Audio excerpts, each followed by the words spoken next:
Dicho esto, ahora voy a daros 6 o 7 argumentos porque para mí es preferible hablar de locura que de enfermedad mental o incluso de psicosis, que eso lo usamos para los informes.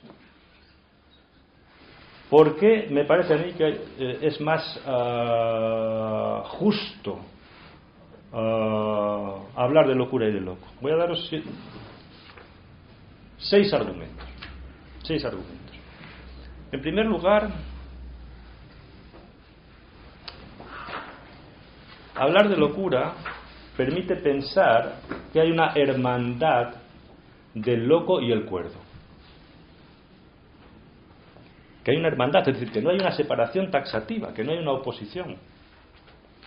Y que incluso en el corazón del ser, en lo que es esencial en la condición humana, la locura y la cordura cohabitan sin tensiones, sin necesarias oposiciones.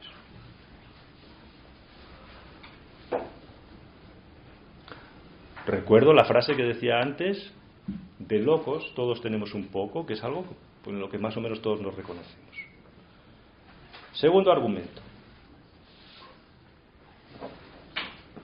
En la locura siempre reconocemos un grano de razón y de verdad.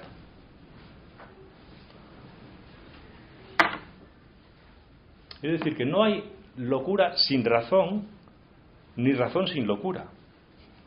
Vamos a ver si soy capaz de explicaros esto luego, pero en cambio en la enfermedad mental esto no se puede sostener, porque la enfermedad mental se enfatiza siempre la perspectiva deficitaria, es decir, todo lo que son los lastres de lo que es una enfermedad en el sentido médico, todo lo que son los inconvenientes. El loco ya no, el enfermo mental ya no razona tan bien como cualquiera. Está más aislado, tiene muchas más incapacidades, que un loco tiene muchas incapacidades, pero la locura es más benevolente en ese sentido, creo yo. Tercera cuestión, tercer argumento.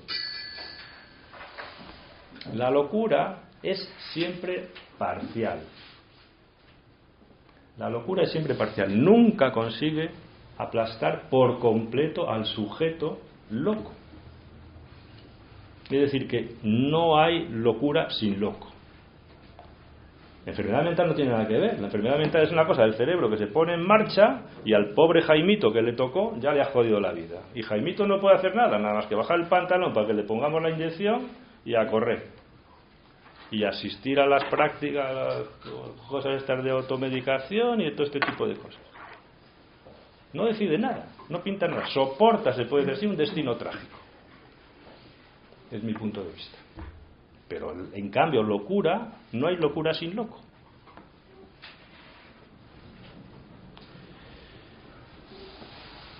Cuarto argumento. El loco siempre tiene una posición activa ante su locura.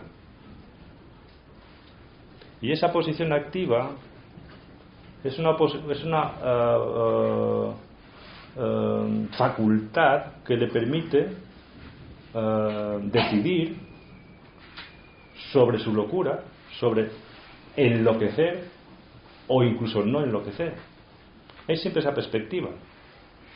Es una perspectiva, digamos, antropológica y filosófica. Está en Hegel, está en todos los pensadores. El loco no pierde nunca las capacidades. Está en Pinel, que era medio filósofo, medio médico. El loco es capaz de decidir. Decide mal muchas veces y se mete en muchos líos y elige incluso la locura. Elige en el sentido, quizás una elección forzada, pero lo podemos plantear como una elección. Y de esa manera entendemos que la locura puede ser una defensa. Pero si lo pensamos como enfermedad mental, es decir, que algo se le entra a alguien y que es ese algo lo que va a gobernarle toda su vida, es para echarse a temblar, ¿eh? Es para echarse a temblar, porque ¿qué hacemos con esas personas después? Tratarlas como a cualquier enfermo que tiene un tumor o cualquier enfermedad interna y procurarle una serie de pautas de reeducación para que no se, digamos, coman a su hora y tomen las pastillas al momento adecuado y no unas pautas de higiene, que salgan a pasear, y si tienen un perro mucho mejor, que un perro siempre es muy superior a un hombre. ¿Y qué más? Bueno, en quinto lugar, locura es algo que invita siempre al diálogo. No solo invita al diálogo, sino que la locura es contraria a la compasión. Leed a Nietzsche. En cambio, la enfermedad mental se presta mucho más a la compasión, como todas las enfermedades. Y la compasión, si habéis leído a Nietzsche, es desprecio. La locura siempre se presta más al diálogo. Es algo, porque se entiende que la otra persona tiene algo que decir. Pero el enfermo mental no tiene nada que decir. Tiene que decir simplemente si toma la medicación, si se levanta bien, si se levanta mal, si duerme bien, si no duerme bien, y si ha engordado mucho, que lo pese la enfermera, porque acaso se está poniendo diabético y hay que mandarlo al hospital. ¿Qué le vas a preguntar? Si Dios le habla en inglés o en francés. ¿Se entiende? Es decir, que aquí estoy forzando quizás estos términos, pero quiero llevaros a la reflexión de que no estamos hablando, cuando a mí se me critica, joder, que estoy estropeando la mente de los residentes porque les hablo de locura y de locos, pues tengo mis argumentos para hacerlo, no lo hablo por capricho. Y la última cuestión, probablemente la más importante, y de esta voy a hablar en las jornadas de la autopsiquiatría, que son dentro de 15 días, que seguro que alguno de vosotros, como sois unos gañanes, no os habéis apuntado, y creo que no tenemos ya localizado, creo que se ha cubierto todo, pero decid que vais de mi parte que os dejaremos entrar. Se lo decís a Cristina Catalina, que estará en la puerta con el fusil, y si queréis aún podréis, hay sitio para vosotros. ¿Qué quiere decir? ¿Por cuál es la más importante de todas estas? Pues a mí me parece que la locura es, ante todo, una defensa necesaria para sobrevivir.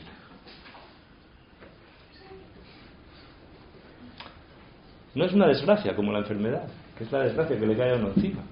Bastante tiene el pobre hombre este que es un depresivo mayor, joder, no sale de la cama en 5 meses, hay que llevar. En cambio, si lo miramos desde otro punto de vista, ya sabemos que lleva 5 meses en la cama, pero lo pensamos de otra manera. Decimos, la locura es una defensa para poder seguir vivo. Bueno, luego sacaré a colación algunas, no me quería extender mucho sobre esto, pero ya sacaré a colación algunas citas de algunas frases de algunos locos que te lo explican con una naturalidad que no se entiende. Bueno, todo esto tiene naturalmente mayor complejidad, puesto que a algunos de nuestros pacientes les explicas esto y te dices, yo soy enfermo mental, a mí no me toque usted los cojones con esto de la locura, que yo no quiero saber nada, a mí mumú, a tomar, pum pum, la pensión y a correr. Y dices, ¿qué razón tiene este hombre? Y otros te dicen todo lo contrario, porque como dice el jefe de servicio que tenemos ahora, dice, hay 2 tipos de locos, los que tratas tú, que no sabemos qué hacer con ellos, y porque hablan con Dios y Dios con ellos, dice, y los que tratamos los demás. Dice, el que tiene una psicosis con costra. Tienen una psicosis con costra, no quieren ya saber nada de nada. Y esos son muy dóciles y les va muy bien la psiquiatría, la psicología cognitiva. Esto les va fenomenal. Porque ellos están, digamos, en el papel, se puede decir así, de la retirada. Pero los que son bravos, ¿qué haces con esto? Bueno, pues eso es lo que hacemos por las mañanas y por las tardes.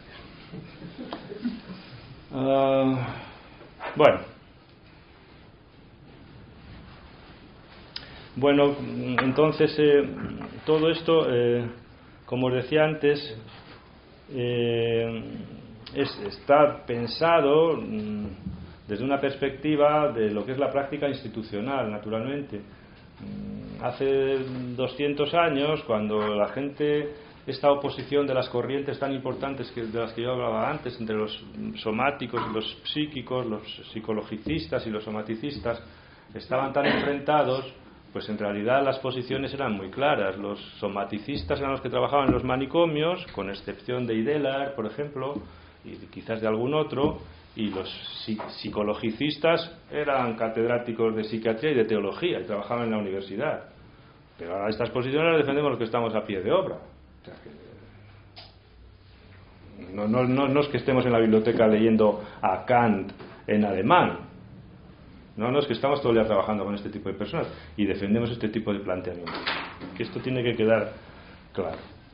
Entonces, hoy nos encontramos con un problema muy grande, que es el hecho de el peso que tiene en la vida de las personas las palabras gruesas de las enfermedades mentales, los diagnósticos tan graves como esquizofrenia, trastorno bipolar es un poco cachondeo, ¿no? Pero también, como te lo calcen, ya te pueden arreglar también. Esquizofrenia y otras cosas de este tipo, ¿no? Entonces, o incluso otros más menores, pero que... Entonces, cuando te llega un paciente, tienes que meterlo en la lavadora, centrifugarlo mucho y quitarle todas las adherencias psicológicas y psiquiátricas para que se quede sin ninguna identificación con ninguna enfermedad, porque es que viene todo el mundo, como tenemos 40 diagnósticos. Entonces tienes que decirle, mire, es que yo soy ludópata, mire, usted es un cabrón, esto para empezar, luego ya iremos hablando más despacio, ¿qué tendrá que ver? Que no querrá que le haga yo un informe para tener una paga, porque además se ha gastado usted el dinero de la familia. Bueno, pues esto que es un poco cachondeo sucede y así lo podemos llevar a muchas enfermedades y cosas de este tipo, ¿no? Entonces, bueno, todo el mundo viene con muchas adherencias porque hoy el discurso de las enfermedades mentales es omnipresente y tiene una potencia descomunal. Entonces, esta centrifugación a la que tenemos que someter a los pacientes si queremos hacer algo por ellos, pues es un trabajo inicial. Ahí, ¿verdad?, lo que más cuesta desprenderse es este asunto de las enfermedades mentales. Lo de la locura no, porque es como es tan ambiguo, no se sabe muy bien lo que quiere decir. Y eso se desprende más fácil.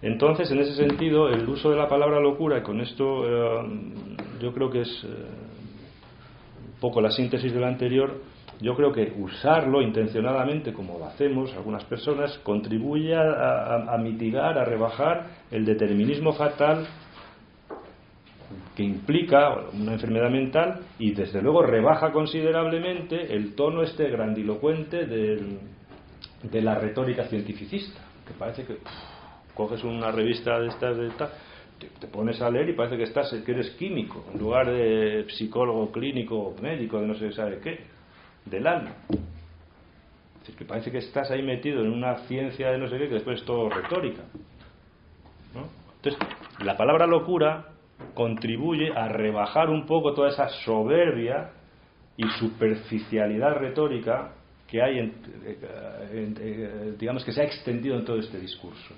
Y viene muy bien volver al suelo, decir, habla con Carlos, déjate de decir que es un esquizofrénico, habla con él, hombre, como una persona más.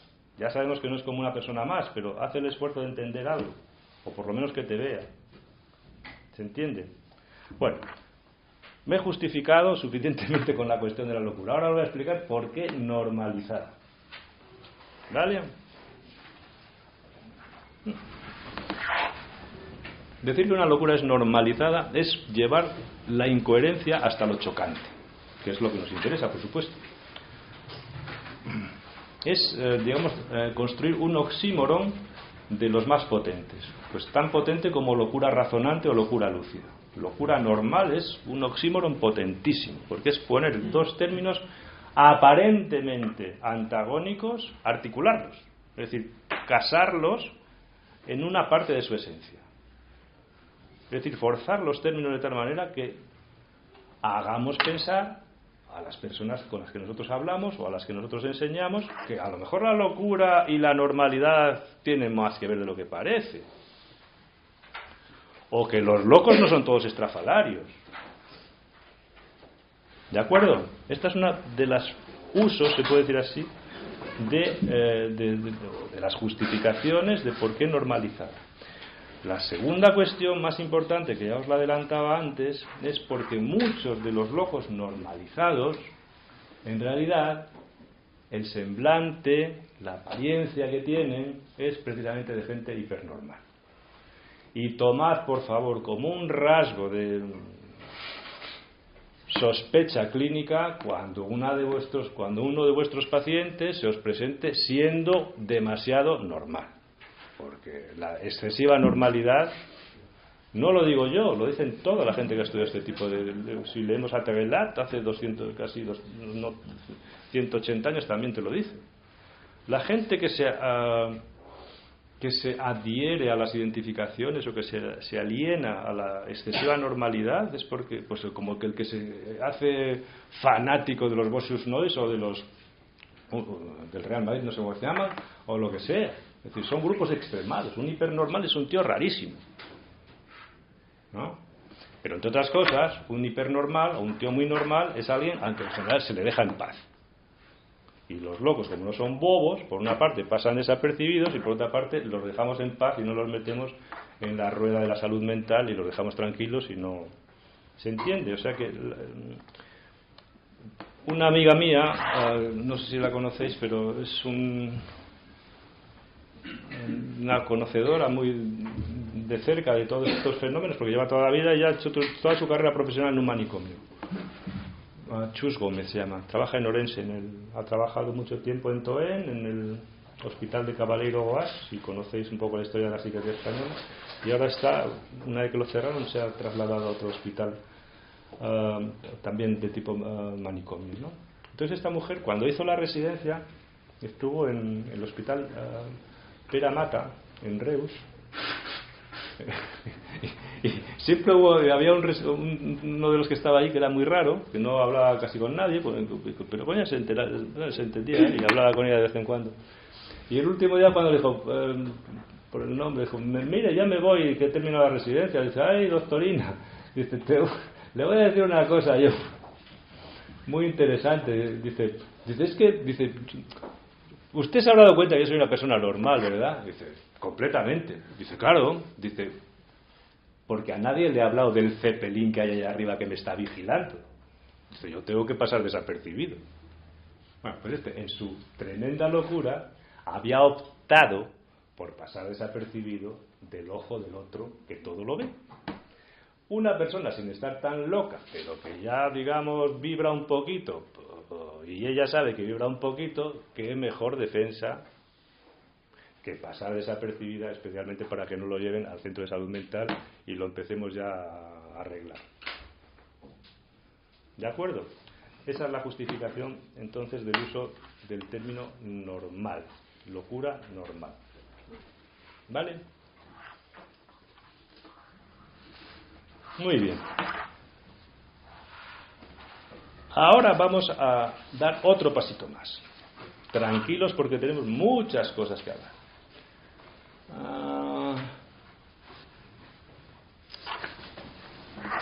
Como sabéis, el blanco se define por oposición al negro y España se define por oposición a X y Cataluña por oposición, no voy a decir a qué, pero todos, digamos, el lenguaje es binario. Entonces, para definir un concepto, los niños aprenden, los antropólogos y los lingüistas saben perfectamente de qué manera, pues los niños empiezan papá, mamá, dentro, arriba, aquí, allí, bu, bu, bu, son todos conceptos binarios, y sobre esos conceptos binarios montamos todo un eje, un campo semántico para poder entenderlo. En el campo de nuestra ciencia ficción, naturalmente somos muy binarios. ¿Cuál es el elemento que se opone a la locura? Naturalmente, la cordura o la normalidad. Bueno, sí, pero ¿en qué se apoya eso? Pues principalmente en los últimos siglos se oponen a la razón. La locura es lo contrario o lo otro de la razón.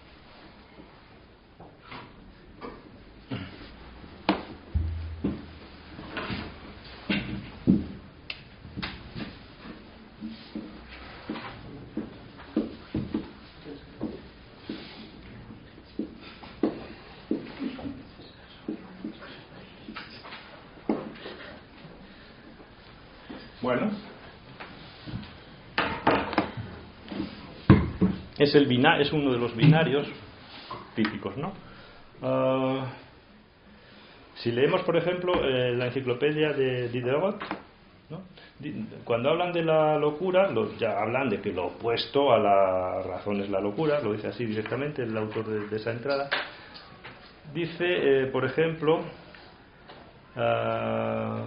en la enciclopedia, se decía que apartarse de la razón, cito textual ahora, con toda confianza y con la firme convicción de que se la sigue, eso es, me parece, lo que se llama estar loco. Es decir, el apartamiento de la razón. Vale.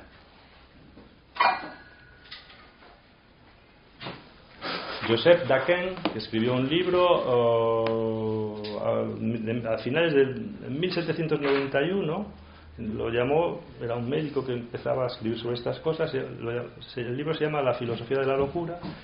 Cuando define la locura dice, bueno, vamos a empezar a poner conceptos aquí. ¿Qué es la locura? Dice, la locura es lo contrario de la razón. Así que tenemos dos elementos. Locura es lo contrario de la razón. Fijaros que después vamos a hablar de la locura razonante y de la locura normal. Vale. Esta oposición, ¿verdad?, de la locura y de la razón, la podemos forzar mucho o la podemos dejar un poco como esta, ¿verdad? Lo que sucede es que cuando comienza la psicopatología contemporánea, contemporánea, naturalmente el inicio es la oposición de conceptos, ¿verdad? En la época de Pinel, en el alienismo, la perspectiva que se tenía era una perspectiva unitaria. Todo podía estar integrado. La locura tenía muchas caras, era la alienación mental.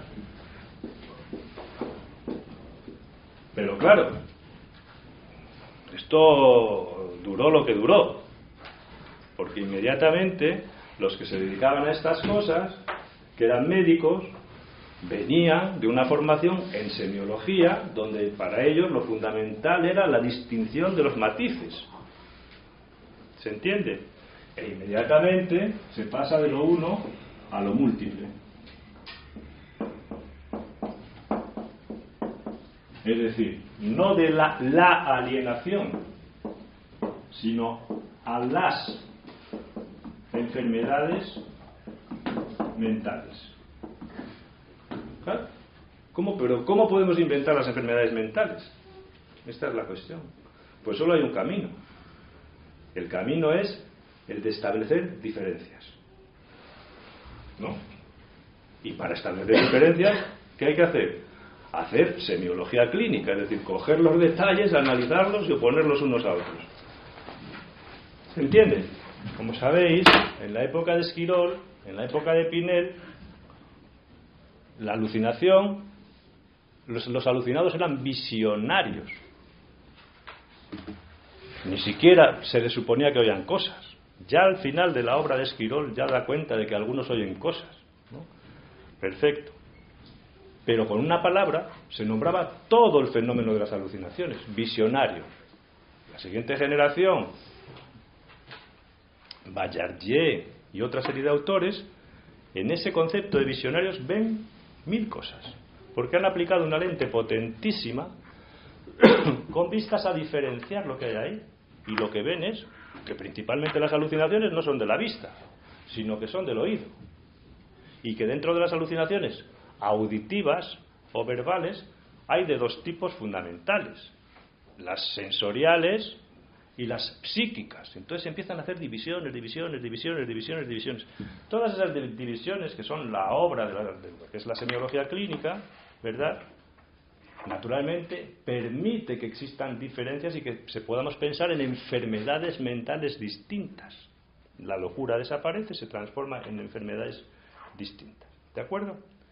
Pero, fijaros, a medida que la locura y la razón se van apartando cada vez más, se van haciendo más distantes, cada vez que se hacen más distantes, por esa introducción de todas esas diferencias, donde antes el loco y el cuerdo, el alienado, bueno, pues tenía siempre un pie en la... Cuando se empiezan a establecer esas diferencias, el loco y el cuerdo no tienen nada que ver. La razón y la locura son elementos contrarios, no ya que estén alejados, sino que son contrarios. ¿Se entiende? ¿Y qué sucede ahí? Sucede que este campo de aquí comienza a ser muy problemático. Comienza a ser muy problemático. Y en 1860, Trelat, luego les vamos a leer un caso suyo, os menciona este autor, por mencionar uno, porque no es el único. Escribe un libro sobre la locura lúcida. Sobre la locura lúcida. ¿Y qué dice este hombre?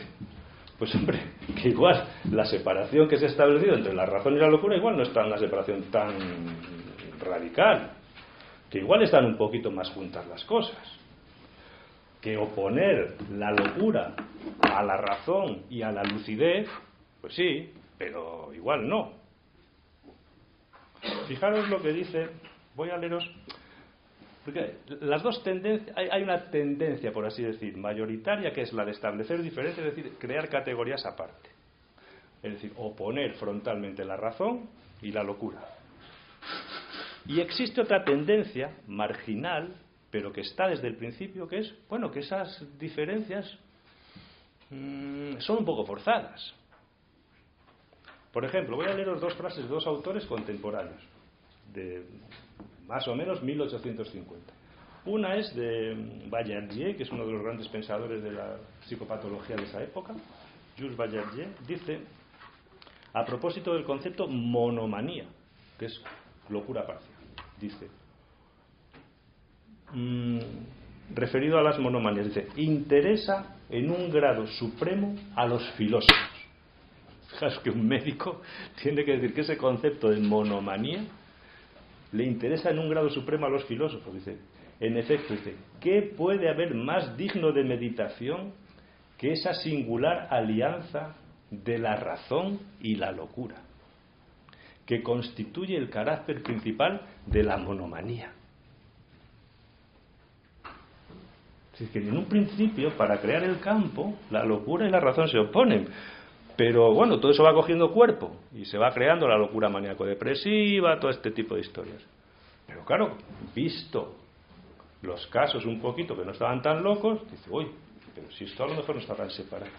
Voy a citaros otro autor, Lelut, por ejemplo, que analizó en esa misma época, este es un artículo de 1834, fijaros, del inicio de cuando empiezan a establecerse las diferencias. Analiza la relación entre la locura y la razón y destacó, lo he resumido así, en primer lugar, que la locura se había descrito en relación, fijaros qué inteligente, a su máximo, a lo máximo. Es decir, que se había descrito en relación a los que tiraban piedras, hablaban con Dios y corrían desnudos. Pero el que estaba en casita y era ingeniero, en relación a ese, aunque estuviera chiflado, no se describe. Es decir, que los locos que se describían y con los que se enseñaban eran los locos que estaban en los libros, eran todos locos pero de atar, ¿no? Dice, se había descrito con relación a su máximo. Dice, pero esto es solo un modo de pintarla, no de entenderla. Lelut. Y dice en segundo lugar, lo resumo también aquí, y hace una pregunta, dice, ¿no tenemos todos en nuestra organización psíquica, moral, dice él, para los franceses moral es psíquico, ¿no tenemos todos en nuestra organización psíquica algún hábito más que extravagante? ¿Alguna manía de la cual nos es difícil desprendernos ni aún hacernos cargo? Porque este ya ve que las rarezas también las tenemos nosotros. O sea que existen, se puede decir así, esas dos corrientes, una mayoritaria, que es la corriente de la psicopatología categorial, y otra donde esto en el ámbito estamos hablando de los alienistas, de los médicos de los hospitales. No digamos en el campo de la filosofía. Foucault, cuando escribe la historia de la locura, ¿verdad?, plantea una perspectiva de la locura bastante distinta, muy engarzada con un poco este planteamiento que hacemos aquí. No, él no es un clínico, aunque hizo prácticas en Saint-Anne, pero no sabía.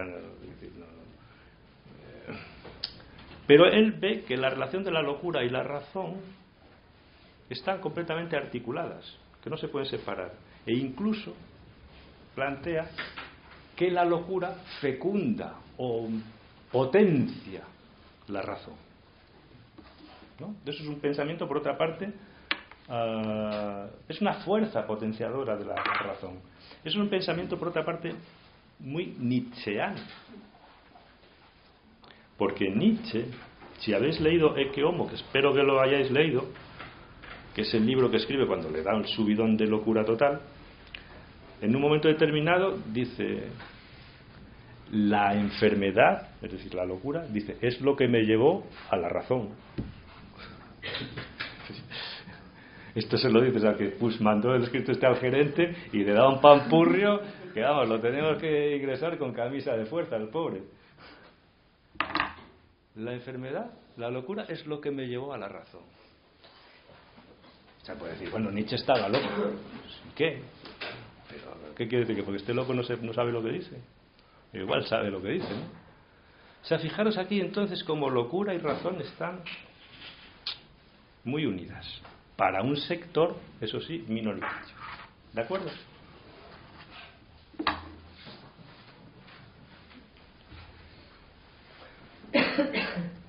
Entonces,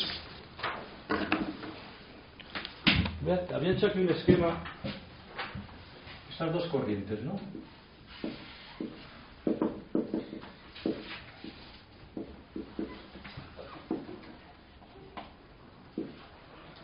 Perfecto. Aquí tenemos la locura que se opone radicalmente a la razón, ¿vale? Aquí tenemos la locura que se relaciona con la razón, de alguna manera. Bueno, esta es la corriente mayoritaria. Esta es la minoritaria.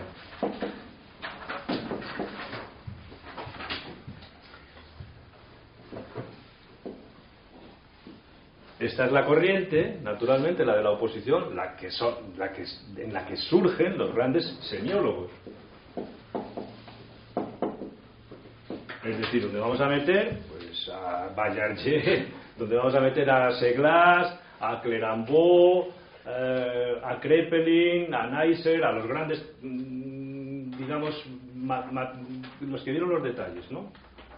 Y se basa principalmente en la semiología.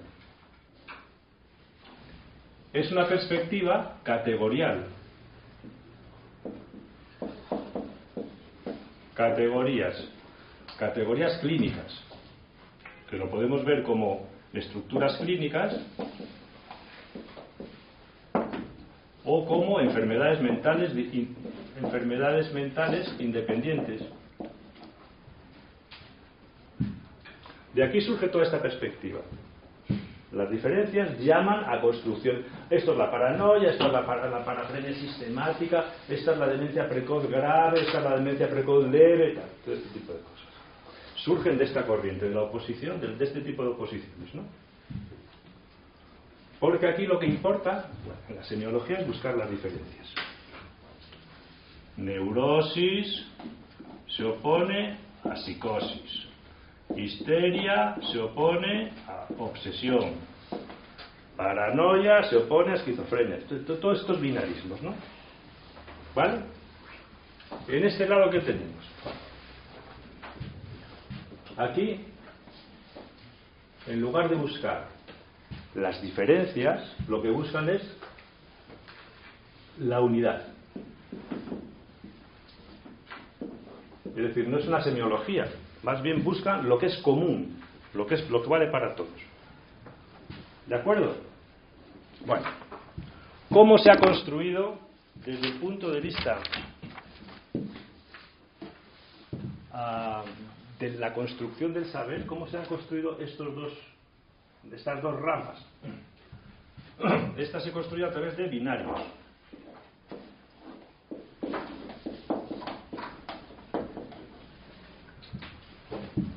Es decir, elementos opuestos: locura, razón, paranoia, esquizofrenia, manía, melancolía, paranoia, etcétera, etcétera. Binarios. ¿Veis aquí?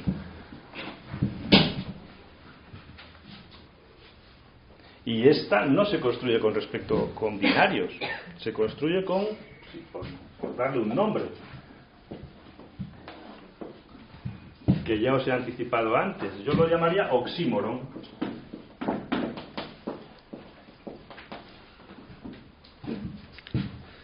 ¿Sabéis lo que es un oxímoron, no? Es decir, la locura lúcida, la locura razonante, la locura discreta, la esquizofrenia latente. Es decir, todo lo que une locura, razonante, unido, no separado, unido. Son dos pilares que se van entrecruzando, ¿no? Pero son los dos pilares, los únicos dos pilares con los que podemos pensar la psicopatología. Solamente tenemos dos modelos en la cabeza: el modelo discontinuo y el modelo continuo. No hay más. O sea, solo podemos pensar esto: o pensamos en categorías, o pensamos en unidades, o pensamos en lo múltiple o en lo uno. ¿Me seguís hasta aquí?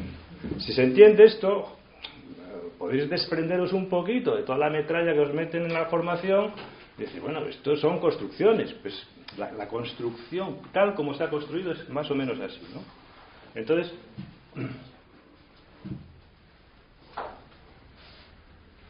la multiplicidad, las categorías, las estructuras clínicas, etcétera, etcétera, aquí podemos decir, estaría Kraepelin, el Kraepelin clásico, el Freud clásico, el Lacan hasta los años 60, pero aquí ya no estaba el Kraepelin que se jubiló de catedrático, ya estaba para este lado, porque Kraepelin cuando se jubiló dijo, tanto establecer diferencias y ahora ya no encuentro diferencia ninguna, ni entre la locura maníaco-depresiva y la demencia precoz. Me parece que son un conjunto.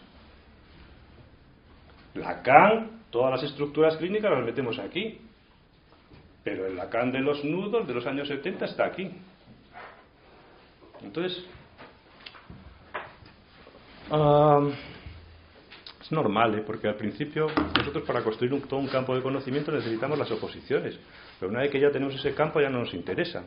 Necesitamos las oposiciones, los diagnósticos. Luego no sabes ya diagnosticar ni a nadie, o sea, ya te has olvidado completamente, ¿no? Porque no necesitas esas diferencias. Vas más al grano, a hablar con las personas. ¿Se entiende? Bueno, eso por una parte.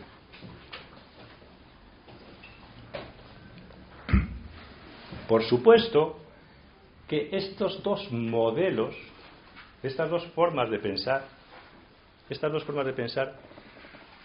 tienen cada una de ellas su problema. Y ahora vais a ver por dónde aparece la cuestión de la locura normal o de la psicosis ordinaria o de la psicosis blanca.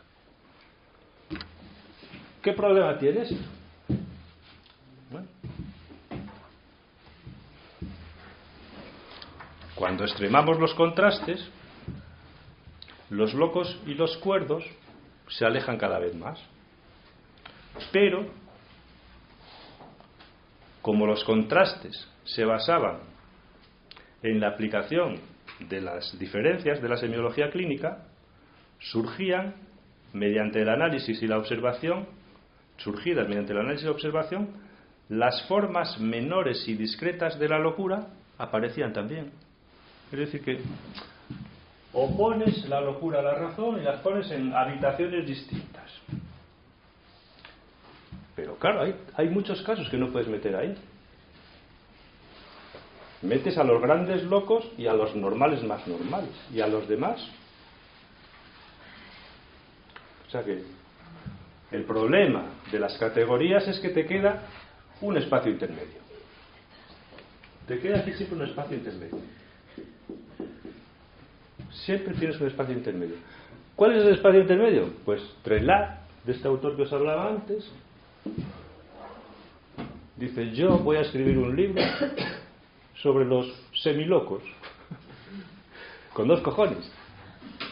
Naturalmente. Es decir, de los locos ya escriben los demás, y de los normales los psicólogos generales, pues de los que no escribe nadie, que hay muchos, por cierto, los semilocos.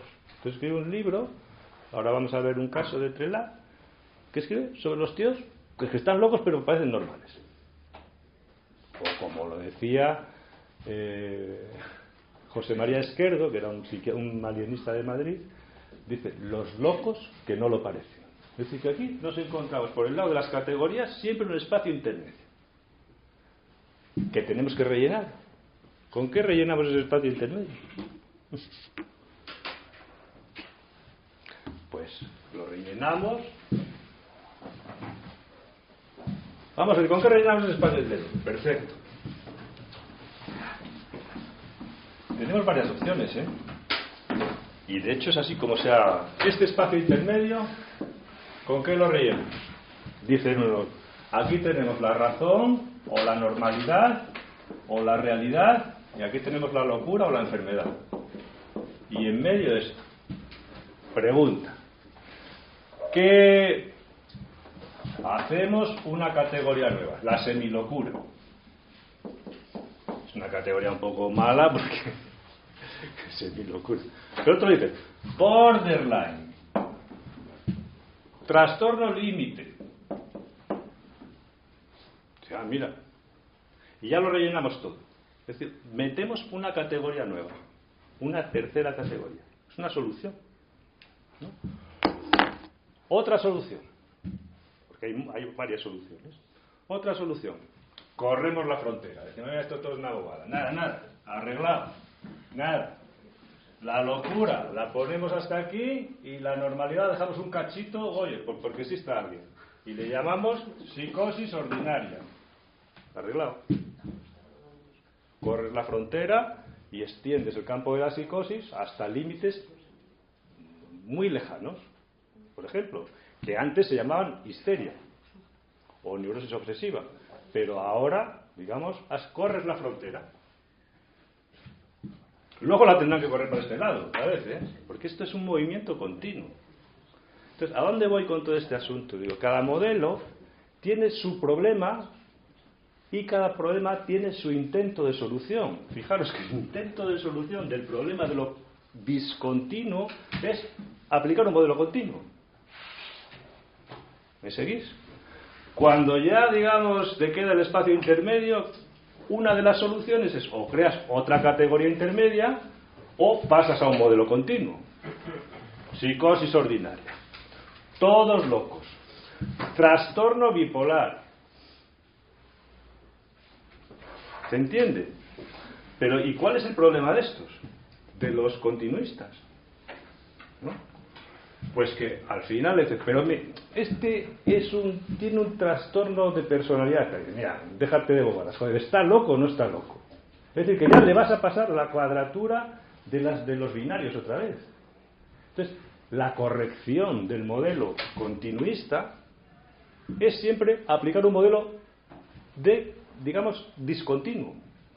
Es decir, donde tienes que introducir de nuevo las diferencias, los matices, etcétera, etcétera. Es como si fuera un movimiento pendular, pero un movimiento pendular que no se da a lo largo de 50 años, sino que en algunos autores se da al principio de su obra de una manera y luego de otra.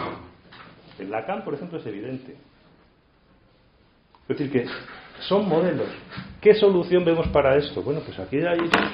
Pues esto ya es el asunto para afinar. Es un problema que lo aplicamos, en este caso, a la psicopatología, ¿verdad? Pero es un problema que está presente en la historia del pensamiento occidental desde la antigüedad. Yo tenía aquí una cita de Platón, que no sé si la encontraré, pero donde ya se plantea toda la cuestión de lo uno y de lo múltiple, ¿no? De la unidad y de la multiplicidad, del continuo y de lo discontinuo. ¿Qué quiere decir esto? Yo creo que la única solución que le podemos dar a todo esto Es que hay gente que se hace forofa. Dice, no, yo soy estructural aquí, las estructuras clínicas, los tipos clínicos, tal. Fenomenal. ¿Y a este dónde lo metes? Ya te tiembla el ojo como al de la morcilla, el de martes y 13. Bueno, fenomenal. Inclasificable. Dice, joder. El inclasificable, psicosis ordinaria, ya corriste la frontera. Bueno, vale, es una solución, ¿no? Pero es que a esa solución después le vamos a tener que pasar otra vez la tabla, se puede decir así, de las diferencias, porque dentro de los psicóticos ordinarios habrá psicóticos de verdad y otros que no lo son tanto, joder, con lo cual voy a traer el problema anterior. Probablemente la única solución sea reconocer en primera instancia que estamos trabajando con modelos y que los modelos se pueden usar complementariamente e incluso usar complementariamente incluso con un paciente los dos. Porque en general se presentan estos dos modelos como si eres del Real Madrid o eres del Barcelona. Pero en este caso, nosotros no somos científicos naturales. Al contrario, usamos modelos de pensamiento para pensar qué narices le pasa a este hombre y por dónde lo voy a llevar para que esté mejor. Con lo cual, tenemos que echar mano de estos. No creernos a pie juntillas estas cosas, sino que son construcciones que vamos haciendo y que las podemos usar para entender un poquito mejor nuestra profesión. ¿De acuerdo?